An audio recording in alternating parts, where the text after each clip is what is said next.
Ça commence maintenant. Coucou. C'est la 3e fois qu'on recommence. Je peux pas, I cannot. Mais j'espère que vous allez bien. De toute façon, aujourd'hui, c'est vidéo chill, Voilà. fin du mois. Vidéo de la flemme. Voilà. Aujourd'hui, on s'est dit qu'on allait refaire une tier list. Ouais. Qu'on avait adoré faire la ouais. tier list sur collaboration dans la mode. Cette fois-ci, la tier list, elle est pas trashy, elle est Voilà. drôle, elle est Il n'y a fun. pas trop de controverses. On Non. n'est pas, on n'est pas trop scandaleuse. Exactement. D'ailleurs, la voici. Elle s'affiche, elle est vierge. J'espère que vous allez aimer Mm. les noms de catégories qu'on a donnés parce que Ouais. je trouve qu'on est extrêmement Franchement, drôle. on s'est donné. Cette semaine, ce n'est pas une tier list sur les collaborations Non. dans la mode, c'est une tier list sur les invitations Invitations. au défilé. Donc voilà, on espère que vous allez aimer. Vous prenez une petite tasse de thé, des gâteaux secs et on y va. Juste avant, on va faire un petit point historique quand même pour savoir d'où viennent les invitations parce qu'elles ne viennent pas de nulle part et elles datent d'il y a longtemps. en fait. Exactement. Donc, je te laisse remonter le temps. En effet, qu'il n'y Il n'y en aura aura pas. jamais. L'invitation au défilé de mode, qui est aujourd'hui une institution, qui est très attendue dans la pop culture. Tout le monde désire Ouais. voir quelles invitations il va y avoir, qui va avoir l'invitation la plus spectaculaire, Ouais. celle qui va le plus buzzer sur TikTok. Ouais. Voilà, l'invitation, c'est vraiment devenu un moment important Ouais. du défilé. C'est vraiment quelque chose qui est à part entière. Tout le monde ne le fait pas d'ailleurs, hein. Non. C'est un choix de le faire ou de pas le faire. Ouais. C'est une tradition qui remonte à assez longtemps, le fait de recevoir une invitation. À l'origine, c'était une invitation extrêmement sommaire, hein. Oui. On avait surtout des invitations en carton, type invitation anniversaire pour des soirées mondaines ou quoi Petit que ce soit. baptême. Exactement. À la plume. Voilà, contrairement à aujourd'hui où c'est écrit tchouk, tchouk, À l'IA. à l'ordi. Et donc, on a, depuis ses débuts modestes, l'invitation qui a observé une transformation assez importante quand Totalement. même pour arriver à aujourd'hui des invitations qui sont extrêmement créatives. Et donc, c'est justement ça qui est intéressant. Et c'est pour ça qu'on s'est dit qu'on allait faire un Ouais, épisode ouais. tier list pour justement juger un petit peu Ouais. qui a la meilleure, qui a la moins bonne. Enfin voilà. À l'origine, l'invitation était une lettre nominative et utilitaire qui était adressée surtout,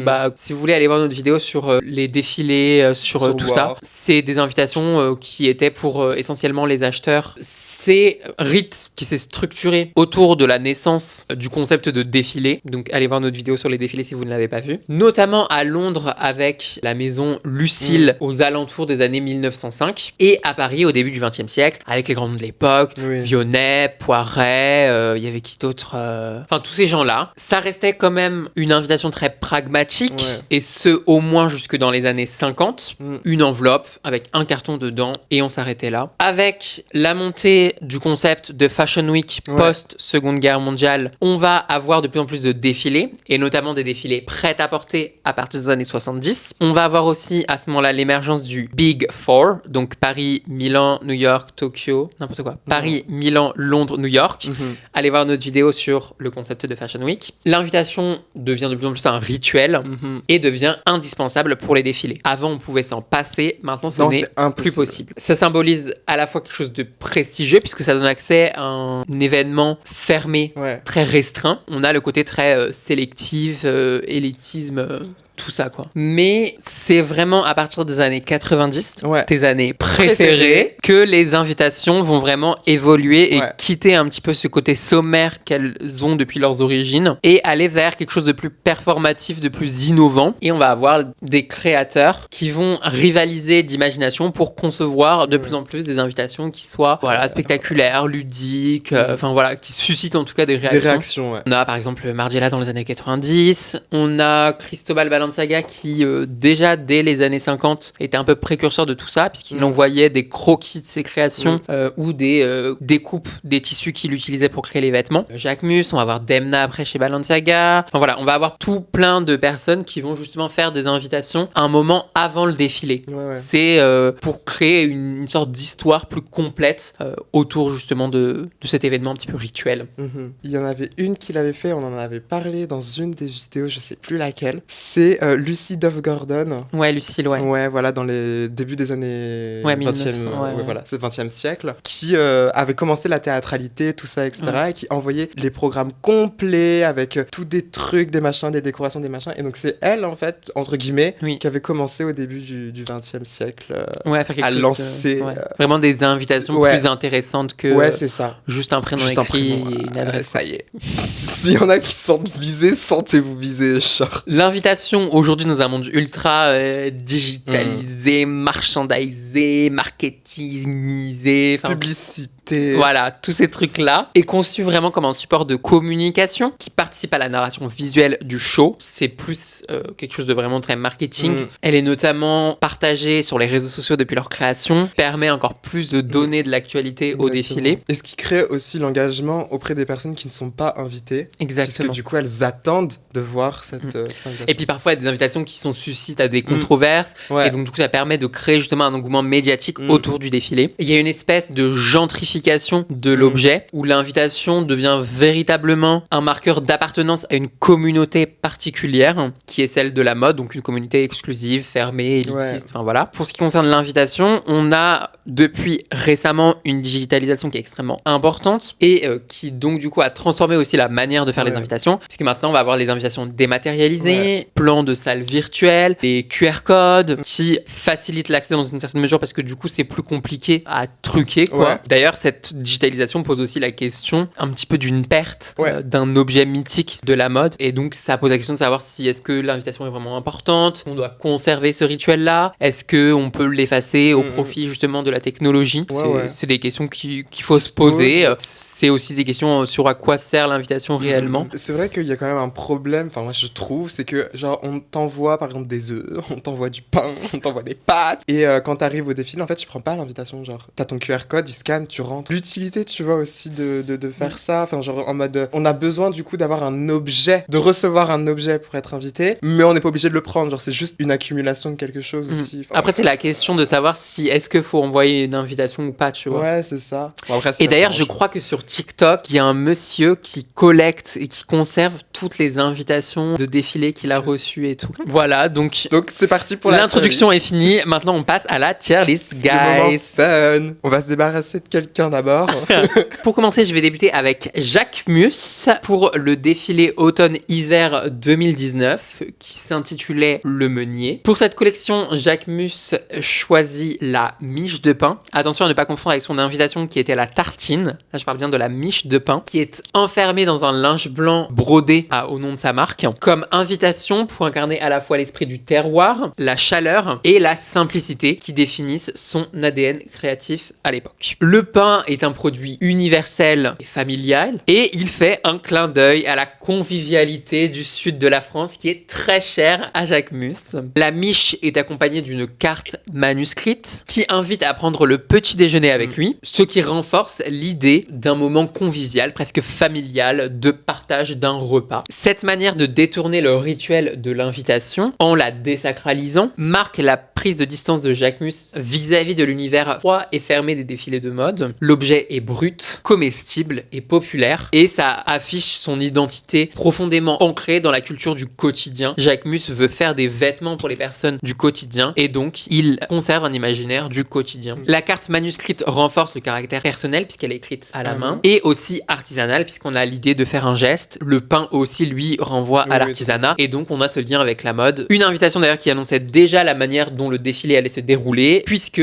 les invités ont été véritablement invités à profiter d'un brunch. C'était où? Palais de Tokyo. Et du coup donc là à chaque fois la tier list comme pour les collabs va s'afficher, on va mettre. Vous aussi en commentaire n'hésitez pas à nous dire où est-ce que vous auriez mis à chaque fois chaque invitation. Et du coup pour celle-là je mange le pain et je jette l'invitation à la poubelle. Ouais exactement. Respect pour le pain, pour pour l'artisanat de la personne qui l'a fait, pour le fait que ce soit de la nourriture. L'invitation on s'en fiche quoi. Ouais. Après, j'y serais allé pour le Palais de Tokyo. Love Palais de Tokyo.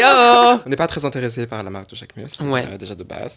Next. C'est la drogue qui dit ça. Je te laisse poursuivre dans ce méli-mélo d'invitation. Je vais poursuivre. Gucci, printemps-été 2025. Un design très structural. Ça évoque un calendrier donc rétro, donc vous savez les trucs qu'on tire sur les côtés comme ça, de toute façon vous avez l'image. Ça joue sur l'effet de la temporalité et de la monumentalité. Le temps qui passe, etc.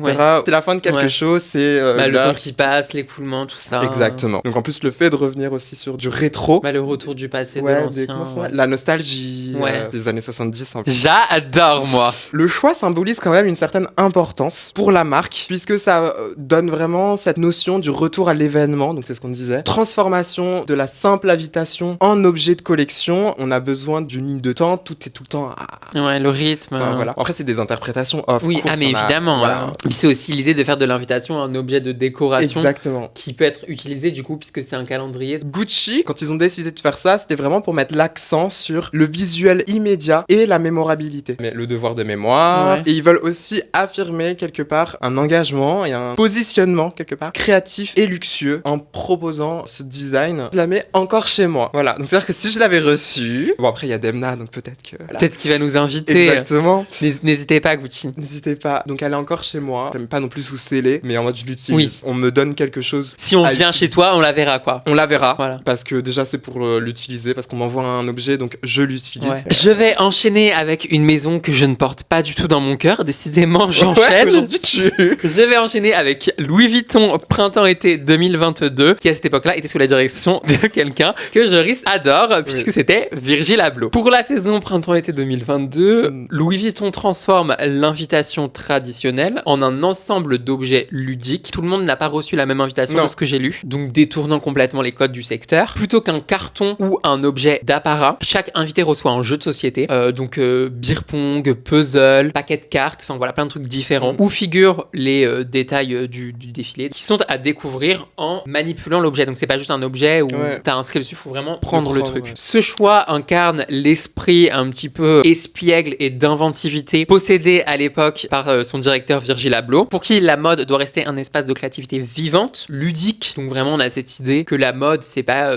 quelque chose de trop archaïque, hyper mécanisé, mais vraiment où on peut s'amuser quoi. Loin de ces codes hyper figés et frigides du luxe traditionnel. Le recours à des jeux de société met en avant l'idée de communauté aussi. Le jeu en général se pratique à plusieurs et invite à la convivialité, à la complicité et par extension à la célébration collective de quelque chose. Ça permet aussi de penser la mode comme étant un espace de communauté et pas un espace individuel. Ça brouille les frontières entre posture de spectateur et show, puisque le spectateur doit être actif dans le spectacle et ça relève un petit peu d'une expérience populaire que de jouer à des jeux de société, et donc ça reflète cette approche un petit peu inclusive et décomplexée de la mode qu'avait Virgil Abloh. Et donc du coup cette invitation je vais la placer dans je l'ai réutilisée pour un anniversaire. Voilà, je fais un petit cadeau, hop, je l'empacte, tiens, joyeux anniversaire. Voilà, c'est un objet de collection, tu peux t'amuser avec, donc have fun, mais moi je ne veux pas que ça reste chez moi. Ah non, je suis totalement d'accord. Voilà. Non, je peux pas. Franchement, je la garde pas non plus. Je pense que je l'offre parce que c'est quand même les invitations étaient quand même jolies. Oui, et puis c'est des objets de collection qui c'est ça. Voilà. Non, en vrai, il y a vraiment un mais bon, non. Et puis c'est Louis Vuitton, on n'est pas très Louis Vuitton. Ça rentre pas dans ma déco. J'ai pas mettre du monogramme Vuitton. Et du coup, je te laisse enchaîner. Ouais. Allez, c'est parti. Tu vas nous proposer quoi? Donc moi, je vais reprendre une maison que j'aime pas trop, Balenciaga. Arnaque Vassalia. Ça c'est sûr que tu l'aimes pas. Je déteste. Et je vais parler de l'invitation automne-hiver 2022. Chaque invité a reçu un iPhone 6 cassé ou égratigné, défectueux. Ouais. Exactement. Avec sur le dos de l'aluminium de l'iPhone gravé l'invitation. Et il y a eu aussi donc la même pour les Unknown. Le geste de Demna de vouloir faire ça, cette communication-là, c'était vraiment de casser ce truc avec les valeurs, le recyclage, la pop culture dans la technologie. Enfin, c'était tout ça où on remettait en cause en fait la société de consommation, le recyclage, à quel point on en a honnêtement kiffé son recyclage, tu vois. Enfin, quand tu demandes dans la rue, personne le fait. Enfin voilà. Donc, c'était vraiment cette idée où on le sait en plus, l'iPhone 6 a été l'un des iPhones, il me semble, à vérifier que ça a été l'un des iPhones les plus vendus au monde. Oui. Il y a eu énormément d'iPhones jetés aussi, de l'iPhone 6 qui a été jeté, et donc le fait de les récupérer, ça donnait aussi ce truc. Ouais, puis ça rejoint aussi l'idée du consumérisme avec le luxe jetable, l'obsolescence programmée, des technologies et de la mode. Totalement. Et bien évidemment, ça renforce l'image Balenciaga, enfin l'image d'Emna chez Balenciaga, avec des invitations qui sont toujours plus farfelues, toujours plus folles et toujours plus provocantes. Les réactions étaient hyper vives sur cette invitation-là. Il y a eu énormément de personnes qui ont trouvé ça cool, qui ont trouvé ça hyper père d'Emna, enfin tu captes quoi, enfin bon, ouais, voilà. Aussi les gens ont kiffé le clin d'œil à la surconsommation, à la consommation, enfin voilà. Et il y a tous ces gens aussi qui ont évidemment pas aimé le fait qu'on est dans des bizarreries qui ont rien de classicisme, puisque ça donne trop une rupture entre des invitations dites classiques, même si elles sont un peu plus folles. Là on a gravé quelque chose sur un matériel qui de base fonctionne, donc les gens ont pas kiffé. Recevoir cet iPhone, c'est recevoir un petit peu un déchet du luxe, ouais. puisque c'est quelque chose qui a été jeté, qui n'est plus utilisé, plus utilisable, et qui est quand même un objet de luxe entre guillemets. C'est un objet qui est cher à l'origine. Et qui est un grand symbole aujourd'hui dans la pop culture. Oui, L'iPhone 6, Si j'avais reçu l'invitation, moi elle serait littéralement sous scellée dans une vitre. Enfin genre voilà. Ou peut-être que j'utiliserais, je l'aurais peut-être fait rouvrir par Apple pour la remettre une batterie de la T'aurais mis une photo de toi. J'aurais mis une photo comme ça. Diane, je t'adore, mais franchement, tes photos, s'il te plaît. Et toi, tu la mettrais où? Je sais pas si je l'aurais mise sous scellé ou si elle serait juste chez moi. Ouais, je capte. Je l'aurais pas offert à quelqu'un. Ouais. Faut pas déconner non plus. Quoique en magnet sur mon frigo, je trouverais ça drôle. Ça serait très fun. On va mettre sous scellé, guys. Dites-nous, vous, est-ce que vous l'auriez mise sous scellé? Ouais, mais dites-nous en fait, nous, ce que vous auriez fait. Hein. Qu'est-ce que vous attendez? Balenciaga, c'est vrai qu'il propose souvent des choses un peu folles, surtout ouais. pour les invitations, enfin d'Emna. Et je pense que tu en as. Évidemment. Je te fais l'intro en fait. D'ailleurs, by the way, on avait été avec Joris à l'exposition Balenciaga by Demna. Oui. Et on avait pu voir toutes les invitations qu'il avait proposées. C'était super cool à voir. Effectivement, je vais continuer avec Balenciaga. Je prends ta suite directe puisque j'avais parlé de la collection printemps-été 2022. Où Balenciaga continue le détournement de l'invitation avec une invitation sous forme de ticket de caisse. Un objet qui est du quotidien qui est ultra banal en fait, sur lequel est imprimée la date, le lieu du défilé, ainsi que les paroles d'une musique très célèbre, puisque c'est La vie en rose d'Edith Piaf.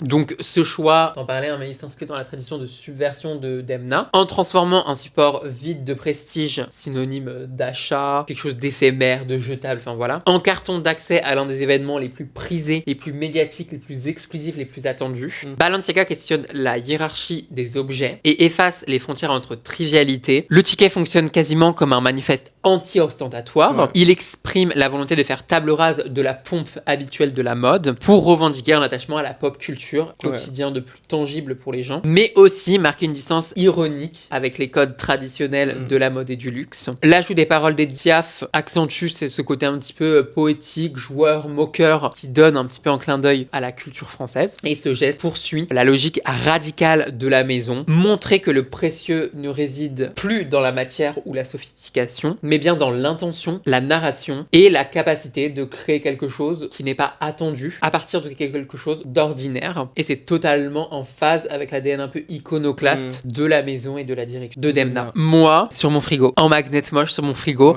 parce que je la garde quand même, parce que voilà, je vais pas la mettre sous scellé. Vraiment en magnet sur mon frigo. Et comme ça, les gens, quand ils vont servir un petit jus de fruits chez moi, ils disent, c'est quoi ça?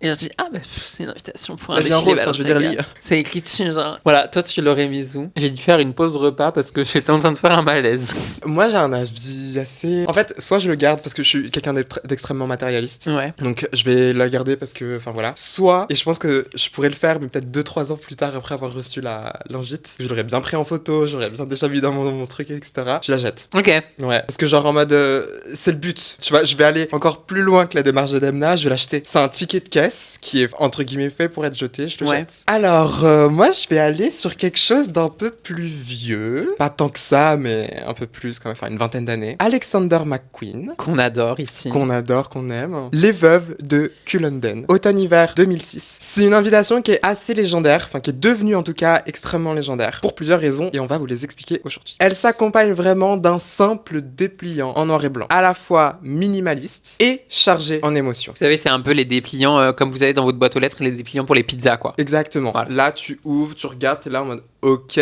bon. Il y a le thème, en tout cas, du défilé qui est entre guillemets inscrit sur l'invitation. Donc, c'est l'épopée écossaise et la tragédie des veuves de Culloden. Si vous savez qui sont les veuves de Culloden, je vous invite à nous les dire en commentaire parce que on n'a pas fait notre travail. J'ai totalement oublié de regarder qui étaient les veuves de Culloden. Donc, vous pouvez dire en commentaire que Joris ici présent, ne fait pas son travail. Exactement. En fait, pourquoi l'invitation, elle est assez légendaire, c'est parce qu'elle va vraiment contraster entre le défilé et l'invitation. Puisque le défilé, c'est un défilé hyper connu. On vous mettra des visuels si jamais. C'est une atmosphère théâtrale et c'est surtout le célèbre hologramme de Kate Moss. Donc il y a vraiment cette... Ouais, tu c'est vois, un truc de pop culture. Ouais. En fait, c'est devenu hyper important a posteriori parce qu'il y a eu ce moment-là. Exactement. Et parce que le défilé est devenu mythique. Exactement. Okay. Où ça va forcément... le truc de Kate Moss incarne le mystère, le deuil et la nostalgie.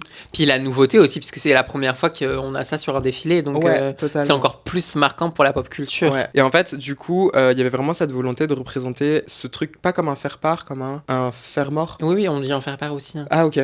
Comme un faire-part de décès. Ouais, ça, de décès. En fait, le fait d'avoir représenté un hologramme, c'est aussi représenter... Alors, elle est pas morte, hein. Oui. Pas encore. Mais le fait qu'elle soit pas là. Exactement. Ça représente justement la vocation du deuil, etc. Il n'y a pas de matérialité. Exactement. Ce souvenir, en fait, qu'on va représenter à travers l'hologramme, ce dépliant où tu te dis, ok, je suis allé voir les souvenirs et, entre guillemets, la mort matérielle de quelqu'un. L'invitation minimaliste, vraiment, va trancher avec l'intensité romantique et gothique du show, qui va renforcer l'impact du contraste entre les deux. Donc voilà pourquoi j'ai pris cette super invitation, qui est basique. Mais qui est chargée d'histoire. Et j'avoue que je la mets aussi sous scellé avec l'iPhone 6. Déjà de une, parce que c'est Alexander McQueen. Voilà. Mais je pense que si je l'avais déjà reçu à l'ancienne, et que j'avais vu l'hologramme avec Kate, etc., j'aurais été là, ok. Déjà, t'adores McQueen, t'adores Kate. Oui, voilà. Il y a je veux dire, des trucs pour les hologrammes, j'ai travaillé avec les hologrammes, les gars. J'aurais peut-être gardé chez moi. Est-ce que je l'aurais mis sous scellé? Toi, tu mets rien sous scellé. Ouais, mais moi, je suis très difficile. Hein. Ouais. Je suis très, très difficile. Hein. On va la mettre sous scellé. Ok. Voilà. Parce que voilà. Puis McQueen, c'est McQueen, quoi. Oui, bah. Et je vais enchaîner avec un autre grand nom de la mode. Margiela, printemps-été 90. Ok, la petite télé. Guys, je vous dis, je suis un petit peu déphasée et j'ai dû allumer le ventilateur. Je sors d'une prise de sang, donc je suis complètement... Pour son défilé printemps-été 90, Martin Margiela envoie une invitation qui détonne de manière extrêmement radicale avec la tradition de l'invitation, puisque c'est un morceau de carton récupéré sur lequel des dessins d'enfants, donc un peu naïfs, remplacent toute la communication institutionnelle, visuelle, hyper marketing traditionnelle de cette invitation. L'adresse du show n'est pas précisée via une carte sophistiquée, mais par un plan photocopié invitant à rejoindre la marque dans un terrain vague du 20e arrondissement de Paris. Donc je trouve que ce truc un petit peu photocopié, ça fait très anniversaire, je trouve. C'est sur un espace de friche qui est extrêmement éloigné des lieux de prestige habituels, donc ça correspond bien avec l'invitation. Ce choix traduit la volonté de Martin Margiela de brouiller les frontières entre gestes artistiques, anticonformisme et inclusion sociale. Parce que tout le monde pouvait venir. Hein. Voilà, il y avait aussi, vous savez, c'est le fameux défilé où il y avait les enfants. L'invitation artisane et enfantine défend une esthétique un petit peu du pauvre, quoi. Il n'y a pas de complexité, ça nécessite pas, voilà.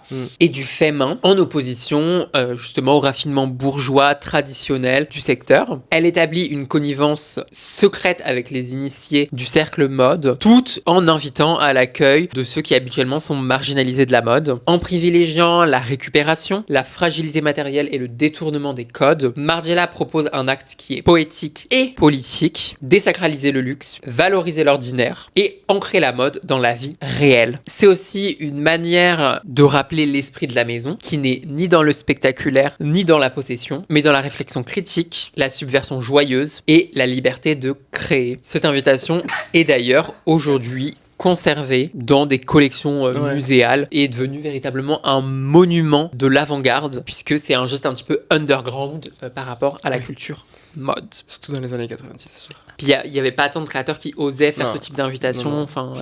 Puis là, vraiment, on est vraiment dans le culot.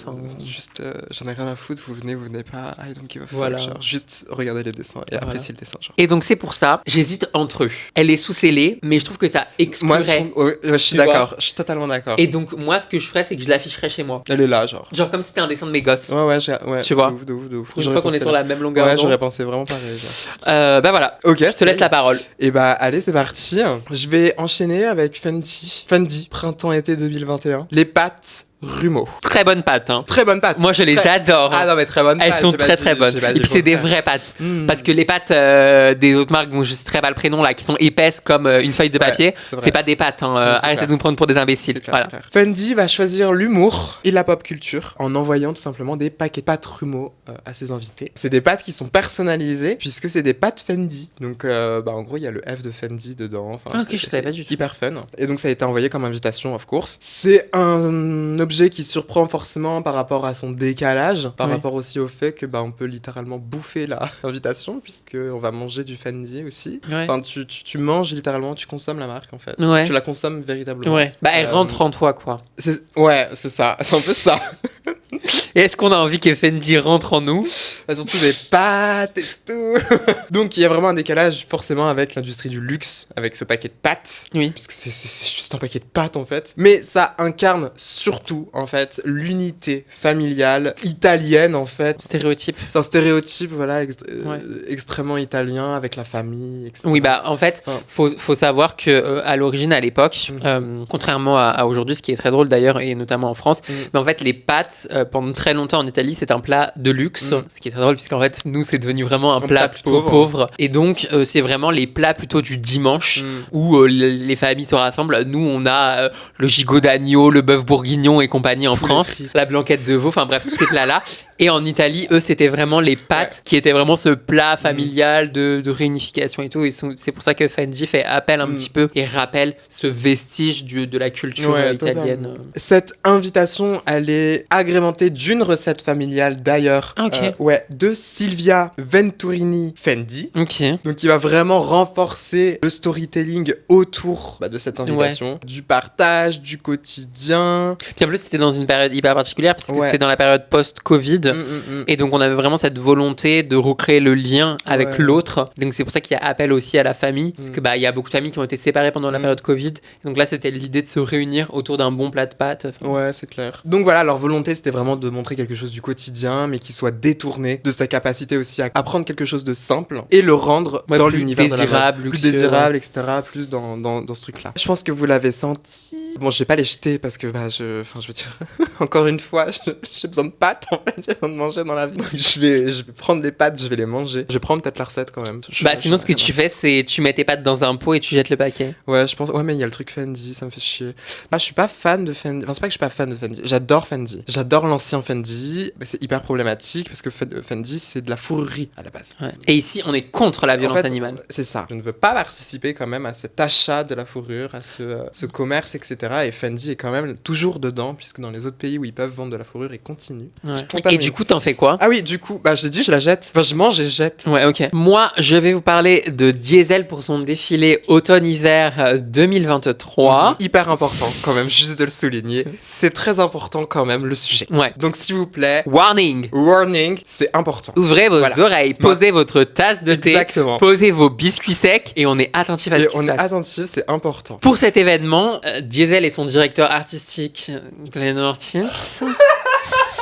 J'avais oublié. Vous savez à quel point je déteste cet homme. Collabore avec la marque Durex pour envoyer à chaque convive un paquet de préservatifs floqués du logo de la marque. Cette invitation est immédiatement virale. Elle fonctionne à la fois comme un clin d'œil provocateur à la réputation sulfureuse et sexe positive de Diesel et comme la déclaration d'intention sur le ton du défilé, célébration du plaisir, de la liberté et, attention, appel assumé à la protection et à la responsabilité sexuelle. N'hésitez pas à faire des dépistages régulièrement, c'est extrêmement important. Même si vous êtes en couple, allez le faire. Genre. Voilà, faites-en souvent. On ne sait jamais ce qui peut se passer. Protégez-vous, pensez à vous, protégez les autres aussi. Si tout le monde se fait dépister, on avancera. On avancera. Et d'ailleurs, même pour le sexe oral. Oui, par pitié aussi. On rappelle quand même. On rappelle. Le paquet de préservatifs se distingue par sa dimension ultra fonctionnelle, puisqu'on peut l'emporter partout. Il s'agit d'un objet objet qu'on ne s'attend absolument pas à recevoir comme ça par la poste,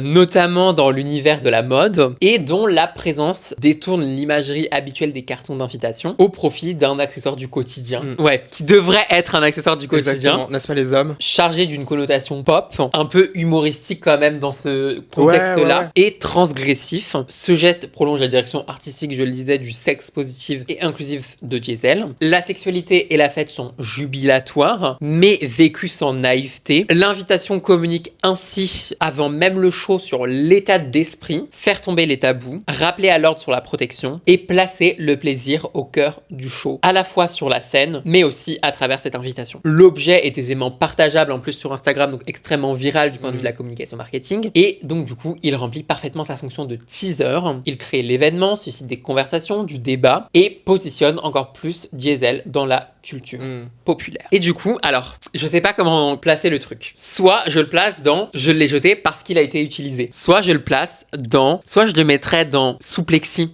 parce que ça permet de mettre vraiment en avant cette idée de l'importance de ce geste-là. Soit il est encore chez moi parce que j'ai pas eu l'occasion de l'utiliser. Ouais, je capte. Toi, t'irais vers quoi? Le truc, c'est que je sais pas parce que en vrai, tu vois, on avait déjà eu le préservatif Jean-Paul Gaultier. On nous a jeté des préservatifs à la gueule.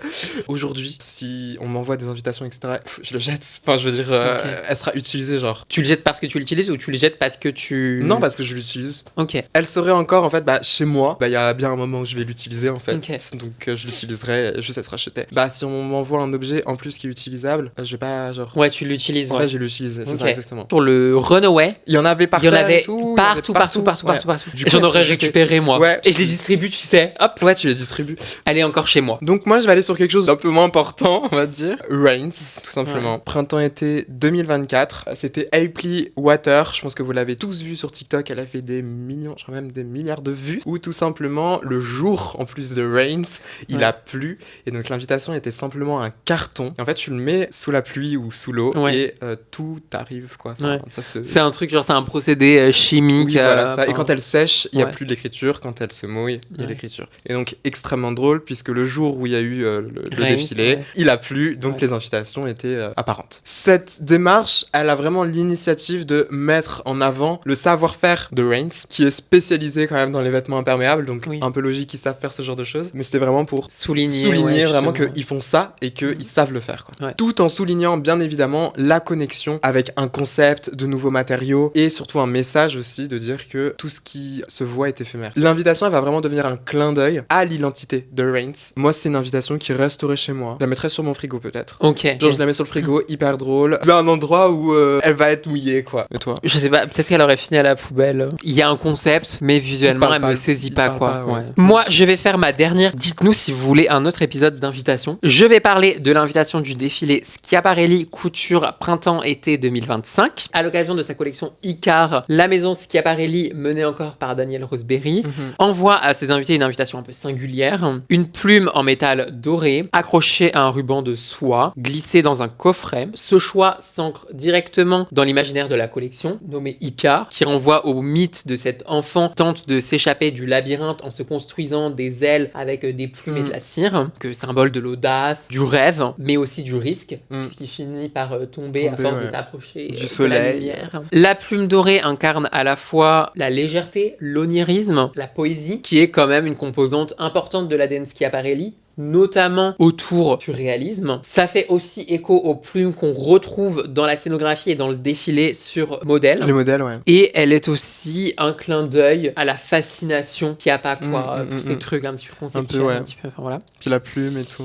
Puis il y a aussi le côté métaphorique. Puis ils aiment bien faire des invitations comme ça avec un truc en or et...